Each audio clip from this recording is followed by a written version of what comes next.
के वीडियो में हम प्रोडक्टिविटी पे बात करने वाले हैं। आज के वीडियो में हम जानेंगे प्रोडक्टिविटी क्या होता है, इम्पॉर्टेंस ऑफ प्रोडक्टिविटी देखेंगे, टाइप्स ऑफ प्रोडक्टिविटी और टाइप्स ऑफ प्रोडक्टिविटी को कैसे मेज़र करना है उसके मेज़रमेंट देखेंगे, प्रोडक्टिविटी के कुछ एग्जांपल्स देखेंगे। इसके बाद में देखेंगे प्रोडक्टिविटी को कैसे इम्प्रूव किया जा सकता है सर्टेन पॉइंट्स पे। उसके बाद फैक्टर्स अफेक्टिंग प्रोडक्टिविटी को कौन कौन से फैक्टर्स अफेक्ट करते हैं, और लास्ट में इंक्रीज प्रोडक्टिविटी के कुछ बेनिफिट्स देखेंगे। तो चलिए सबसे पहले समझते हैं प्रोडक्टिविटी क्या होता है। प्रोडक्टिविटी का थोड़ा सा इंट्रो देखते हैं। प्रोडक्टिविटी एक एफिशिएंसी होती है जो कि हम गुड्स प्रोडक्शन ऑफ गुड्स और सर्विसेज में अपने इम्प्लीमेंट करते हैं। कितना हम इनपुट डाल रहे हैं, मिनिमम इनपुट या फिर लिमिटेड इनपुट से हम मैक्सिमम ज़्यादा से ज़्यादा आउटपुट कैसे निकाल सकते हैं, वो हमारा प्रोडक्टिविटी होता है। इंडस्ट्रीज़ में कंपनीज़ को बेनिफिशियल करने के लिए, ग्रोथ और जो ऑब्जेक्टिव्स होते हैं उनको गोल को अचीव करने के लिए प्रोडक्टिविटी एक बहुत ही इंपॉर्टेंट फैक्टर होता है फ्रेंड्स। तो चलिए चलते हैं और शुरू करते हैं और समझते हैं सबसे पहले प्रोडक्टिविटी क्या होता है। प्रोडक्टिविटी का मतलब होता है कितनी एफिशिएंसी के साथ अपने टास्क को एग्जीक्यूट करते हैं। और प्रोडक्टिविटी का मीनिंग होता है कि हम कितने कम या लिमिटेड रिसोर्सेज का यूज़ करके, उनका ऑप्टिमम यूज़ करके ज़्यादा आउटपुट कैसे प्रोड्यूस कर सकते हैं। जैसे कि मान के चलिए कि हमको एक लिमिटेड अमाउंट में रिसोर्सेज दिए गए हैं और हमको बोला गया कि आपको एज सच क्वांटिटी ज़्यादा से ज़्यादा पीसेस प्रोड्यूस करने हैं। वहाँ पे क्वांटिटी मेंशन नहीं की गई है। उसका लिमिटेड स्क्रैप कम करके, स्क्रैप और वेस्ट को एलिमिनेट करके ज़्यादा से ज़्यादा प्रोडक्ट को प्रोड्यूस कर सकते हैं। वही हमारी प्रोडक्टिविटी होगी। चलिए अब समझते हैं इंपॉर्टेंस ऑफ प्रोडक्टिविटी क्या होता है। Increased productivity indicates greater output from A same amount of input. मतलब कि जो इंक्रीज प्रोडक्टिविटी हमको इंडिकेट करती है कि ग्रेटर आउटपुट, जो ज़्यादा से ज़्यादा आउटपुट हम सेम अमाउंट ऑफ इनपुट से प्रोड्यूस कर सकते हैं। Increased productivity drives economic growth को इंक्रीज प्रोडक्टिविटी ड्राइव करती है। इसका मतलब है कि जो लिमिटेड अमाउंट ऑफ रिसोर्सेज को कंज्यूम करके हम ज़्यादा से ज़्यादा अमाउंट में आउटपुट प्रोड्यूस कर सकते हैं और अपने कस्टमर को डिलीवर कर सकते हैं, जिससे कि हमारी कंपनीज भी प्रॉफिट में आएंगी।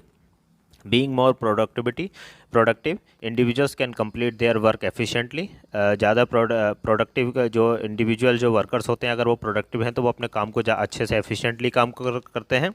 टैकल जॉब क्विकरली जॉब को टैकल करते हैं और and enjoy more free time, और प्रोडक्टिविटी एफिशिएंटली होती है। चलिए अब टाइप्स ऑफ प्रोडक्टिविटी देखते हैं। जनरली यहाँ दो टाइप है प्रोडक्टिविटी के। फर्स्ट है पार्शियल फैक्टर प्रोडक्टिविटी और सेकंड है मल्टी और टोटल फैक्टर प्रोडक्टिविटी। अब दोनों को समझते हैं। पार्शियल फैक्टर प्रोडक्टिविटी रेशो होता है total output to single input. मतलब हमारा सिंगल इनपुट से हम टोटल आउटपुट कैसे निकाल रहे हैं, उसका रेशो होता है पार्शियल फैक्टर प्रोडक्टिविटी। जब ईच यूनिट फैक्टर को आउटपुट प्रोडक्शन से कंपेयर किया जाता है तब पार्शियल फैक्टर प्रोडक्टिविटी का यूज़ किया जाता है। इसमें जो हमारे सिंगल इनपुट हैं उसके कुछ एग्जांपल्स है, जैसे लेबर तो हमारे सभी प्रोडक्ट के लिए सेम ही रहेगी टोटल आउटपुट के लिए। कैपिटल भी सेम रहेगा, मशीनरीज, मटेरियल, ये पार्शियल फैक्टर प्रोडक्टिविटी के कुछ इनपुट्स हैं। चलिए अब मल्टी फैक्टर और टोटल प्रोडक्टिविटी को देखते हैं। मल्टी फैक्टर प्रोडक्टिविटी रेशो होता है total output to the total input. Means total output जो भी हम प्रोड्यूस कर रहे हैं और उसमें टोटल इनपुट, चाहे वो मटेरियल, मशीन, जो भी हो, उन जो भी रिसोर्सेज हम इनपुट में कर रहे हैं वो सारे, उनसे जो भी आउटपुट निकल रहा है वो मल्टी फैक्टर प्रोडक्टिविटी में आएगा। मल्टी फैक्टर में कंबाइंड रिसोर्सेज का यूज़ किया जाता है टोटल आउटपुट प्रोडक्शन के लिए। चलिए अब इन दोनों टाइप्स को फॉर्मूले से देखते हैं, उससे हमको ज़्यादा क्लियरली होगा। To calculate partial factor productivity के लिए total output divided by single input मतलब मशीन्स हो गया, कैपिटल हो गया, या हमारा लेबर हो गया, या रॉ मटेरियल हो गया, ये हमारा पार्शियल फैक्टर प्रोडक्टिविटी हो गया। वहीं अगर मल्टी फैक्टर की बात करें तो total output divided by total input या फिर सबसेट ऑफ इनपुट्स, ये हमारा मल्टी फैक्टर का फॉर्मूला हुआ। चलिए फ्रेंड्स अब एग्जांपल देखते हैं प्रोडक्टिविटी के। ABC एक कंपनी है जो कि 75,000 यूनिट्स मैन्युफैक्चर करती है एक क्वार्टर में। During the same period employees log 75 hours of labour. मतलब ये एक क्वार्टर में जो हमारा मैन आवर्स है वो 75,000 मैन आवर्स कैलकुलेट होता है लेबर का। अगर हम टोटल जो आउटपुट हमारा आ रहा है प्रोडक्ट का उसको इनपुट से डिवाइड करें तो ये कैलकुलेट होके आएगा 10। मतलब 75,000 को 7,500 से डिवाइड करते हैं, मतलब टोटल आउटपुट को हमारे इनपुट से अगर डिवाइड करते हैं तो इसका आंसर आएगा 10। इसका मतलब हुआ कि employees produce 10 units product per hour. इसका आंसर हुआ जो हमारे एम्प्लॉयज़ हैं वो 10 यूनिट्स को पर आवर प्रोड्यूस कर रहे हैं। ये हमारा एक प्रोडक्टिविटी हो गया, ये हमारा पार्शियल फैक्टर का एक एग्जांपल हुआ। वहीं अगर हम सेकंड एग्जांपल की बात करें तो कोई XYZ कंपनी है जो कि total sale of 2 million for the physical year, मतलब एक एनुअल ईयर में $2 मिलियन की सेल करती है, टोटल $2 मिलियन की सेल करती है। वहीं एम्प्लॉयज़ वर्कड 5000 आवर्स, मतलब जो मैन आवर्स हैं वो हमारे 5000 आवर्स हो रहे हैं, जो लेबर आवर्स हैं। Divided output sales by input worked hours, मतलब जो हमारा आउटपुट है, जो टोटल आउटपुट है $2 मिलियन का, उसको हमारे मैन आवर्स से डिवाइड करते हैं तो हमारा 400 आंसर आता है। इसका मतलब हुआ कि each hour of work results $400 in sale for the company, मतलब जो हमारा पर आवर का जो रिजल्ट आ रहा है वो $400 का हम सेल कर रहे हैं कंपनी के लिए। ये हमारा आंसर हुआ, ये हमारी प्रोडक्टिविटी हो गई इसके लिए। चलिए फ्रेंड्स, अब देखते हैं कि हम प्रोडक्टिविटी को कैसे इम्प्रूव कर सकते हैं, कौन कौन से मेथड हैं, कौन कौन से हमारे क्राइटेरियाज हैं जिनके बेसिस पे हम प्रोडक्टिविटी को इम्प्रूव किया जा सकता है। सबसे पहला है हमारा फर्स्ट मेथड है सेट क्लियर गोल्स। मीन्स जो कंपनी के जो गोल्स हैं, जो विज़न है, वो किस क्लियरली सेट होने चाहिए सभी के साथ। सभी जितने भी एम्प्लॉयज़ हैं, चाहे वो CEO और जो टॉप मैनेजमेंट है, वो सभी के साथ सुपरवाइज़र या लाइन वर्कर या असेंबली लाइन वर्कर सभी के साथ डिस्कस होने चाहिए, ताकि जो भी एम्प्लॉयज़ काम कर रहे हैं वो सिंगल फोकस सिंगल गोल की तरफ अलाइन रहें और उसके अकॉर्डिंगली अपने टास्क को एग्जीक्यूट करें और इतनी प्रोडक्टिविटी के साथ एग्जीक्यूशन में हेल्प करें। हमारा सेकंड पॉइंट है provide right equipment. Provide right equipment का मतलब हुआ कि जो भी हमको प्रोडक्शन के लिए रिक्वायर्ड है, चाहे वो प्रोडक्शन के लिए हो चाहे सर्विसेज में, जो भी हमको इक्विपमेंट, जो मशीन्स और जो इंफ्रास्ट्रक्चर या जो भी हमको रिक्वायरमेंट है वो इजीली अवेलेबल हो और प्रोवाइड किया जाए टॉप मैनेजमेंट की साइड से।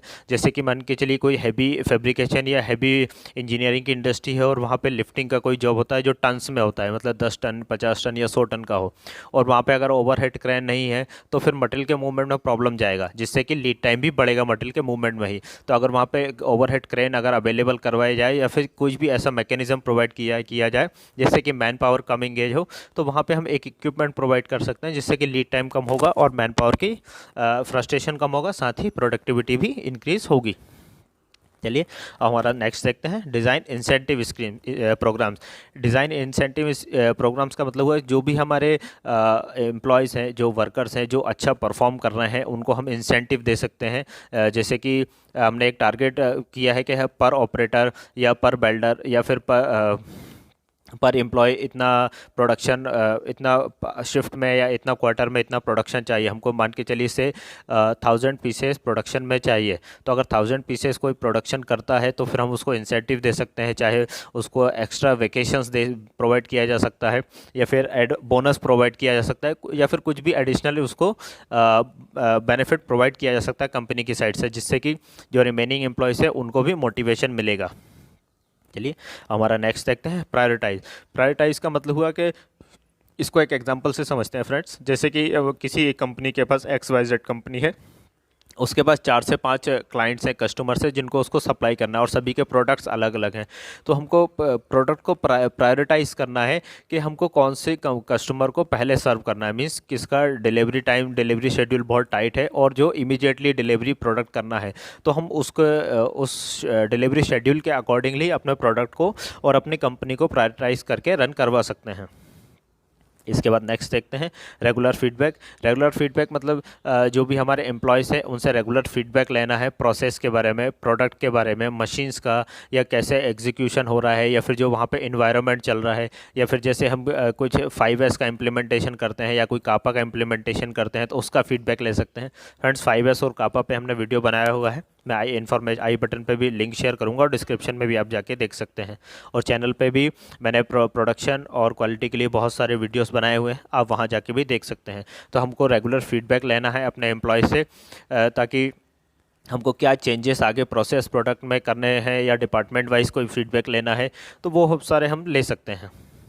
चलिए अब देखते हैं discourage multitasking and over time. कई बार फ्रेंड्स क्या होता है कि जैसे शेड्यूल, अगर किसी कस्टमर का शेड्यूल काफ़ी टाइट है और हमको डिलीवरी अर्जेंट देना है, तो इसकी वजह से हम जो एम्प्लॉयज़ हैं, जो हमारे लाइन वर्कर्स हैं, उन पर बहुत ज़्यादा प्रेशर डालते हैं कि आप ओवर टाइम करो और मल्टीटास्किंग करो, मतलब एक साथ 2 या 3 काम करो। इससे प्रोडक्टिविटी भी लेस होती है, साथ ही साथ साथ ही साथ इसमें क्वालिटी से भी कंप्रोमाइज़ करता है। हमको ऐसा नहीं करना फ्रेंड्स। इसके लिए हम जो भी कंपनी के अंदर हैप्पी एनवायरनमेंट क्रिएट करना है, जो भी वर्कर्स आए वो प्रोडक्टिविटी के साथ करें और विथ क्वालिटी प्रोडक्ट कस्टमर को डिलीवर हो। इनकरेज कोलैबोरेशन एंड पॉजिटिविटी, पूरी कंपनी के अंदर कोलैबोरेशन मतलब गेट टू गेट होना चाहिए एम्प्लॉयज़ के बीच में, ताकि वो अपने आइडियाज़ एक दूसरे को शेयर करें और पॉजिटिव इन्वायरमेंट रहे जिससे कि प्रोडक्टिविटी इंक्रीज़ हो। Break down larger projects into smaller and actionable task, जो हमारे लार्ज प्रोजेक्ट्स हैं, जैसे कि large projects in the sense जैसे कि कोई शिप बिल्डिंग कंपनी है जिसका बहुत बड़ा प्रोजेक्ट है, या फिर कोई विंड मिल कंपनी है जो कि विंड मिल बना रही है, या फिर कोई शुगर मिल बन रही है, या कोई ऐसी कोई भी बड़ा प्रोजेक्ट है, उसको छोटे छोटे प्रोजेक्ट्स में कन्वर्ट किया जा सकता है और टीम उसके प्रोजेक्ट्स के अकॉर्डिंगली हम लोग टीम डिवाइड कर सकते हैं, और जिससे कि फॉलोअप करने में भी ईजी रहेगा, फीडबैक लेने में ईजी रहेगा, और हम प्रोजेक्ट सब प्रोजेक्ट्स के अकॉर्डिंगली उन पर वॉच भी रख सकते हैं। Allow flexible schedule, flexible schedule जैसे फ्रेंड्स एक एग्जांपल से समझते हैं, जैसे अभी कोविड का टाइम था, उसमें जो कंपनीज थी, जो आईटी और सॉफ्टवेयर कंपनीज थी, उन्होंने फ्लेक्सिबल शेड्यूल्स अपने एम्प्लॉयज़ को दिया था, जैसे वर्क फ्रॉम होम। वो किसी भी टाइम बस उनको एक प्रोजेक्ट दिया गया है अपने एम्प्लॉयज़ को, वो किसी भी टाइम अपने रूटीन के अकॉर्डिंगली टास्क को एग्जीक्यूट करके दे सकते हैं। तो इससे भी अपने एम्प्लॉयज़ की और कंपनी की प्रोडक्टिविटी इंक्रीज़ होती है। ये हुआ हमारा अलाउ फ्लेक्सिबल शेड्यूल। चलिए अब देखते हैं कौन कौन से फैक्टर्स हैं जो कि प्रोडक्टिविटी को अफेक्ट करते हैं, जिनसे प्रोडक्टिविटी हमारी इंक्रीज नहीं हो पाती। कैपिटल इन्वेस्टमेंट इन प्रोडक्शन, इसके बाद है कैपिटल इन्वेस्टमेंट इन टेक्नोलॉजी। ये हमारे कैपिटल इन्वेस्टमेंट्स हैं जो बहुत ही ज़्यादा क्रूशियल फैक्टर होते हैं टेक्नोलॉजी और प्रोडक्शन में, ये जो कंपनीज़ में जो मेजर जिसमें फ़ंड इन्वॉल्व होता है। इसके बाद है economies of scale, technological changes, work methods, procedures, systems, capital investment in equipment, capital investment in facilities, workforce, knowledge and skill resulting from training and experiences, quality of product, quality of process, quality of management, legislative and regulatory environment, general levels of education, geographic factor and social environment. ये कुछ important factors हैं जो कि हमारी productivity को affect करते हैं। चलिए अब देखते हैं इंक्रीज्ड प्रोडक्टिविटी के क्या क्या बेनिफिट्स होते हैं जो कि हमारी कंपनी से और एम्प्लॉयज़ सभी को उनका बेनिफिट अचीव होता है।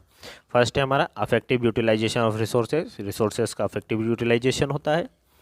रेड्यूस कॉस्ट ऑफ प्रोडक्शन की कॉस्ट रिड्यूस होती है। इसके साथ ही reduce price of goods and services, जब प्रोडक्शन की कॉस्ट कम होगी तो साथ ही गुड्स और सर्विसेज जो हम प्रोड्यूस कर रहे हैं उसकी कॉस्ट भी कम हो जाएगी। इंक्रीज वेजेस टू वर्कर्स, अगर कंपनी के प्रॉफिट में जा रही है तो जो वर्कर्स हैं और जो एम्प्लॉयज़ हैं उनका वेजेस भी इंक्रीज़ होता है। इसके बाद लोअर ओवरहेड कॉस्ट रिड्यूस होता है। ओवरहेड कॉस्ट जैसे ट्रांसपोर्टेशन कॉस्ट हुआ, ये ओवरहेड कॉस्ट में आता है। ऐसी काफ़ी सारी कॉस्ट होती हैं जो ओवरहेड कॉस्ट में इंक्लूड होती हैं, वो कम हो जाती हैं। हायर प्रॉफिट्स फॉर बिजनेस को हायर प्रॉफिट होता है। पर कैपिटा इनकम हाई होती है क्योंकि प्रॉफिट ज़्यादा होता है तो per capita income automatically increase होती है। ओवरऑल प्रॉस्पेरिटी एंड ग्रोथ, जब प्रॉफिट ज़्यादा बढ़ेगा, पर कैपिटा इनकम बढ़ेगी तो प्रॉस्पेरिटी भी बढ़ेगी, कंपनीज भी बढ़ेगी, सीईओ से लेकर लाइन वर्कर्स सभी लोग हैप्पीली काम करेंगे और प्रोडक्टिवली काम करते हैं अपनी ऑर्गेनाइजेशन के अंदर।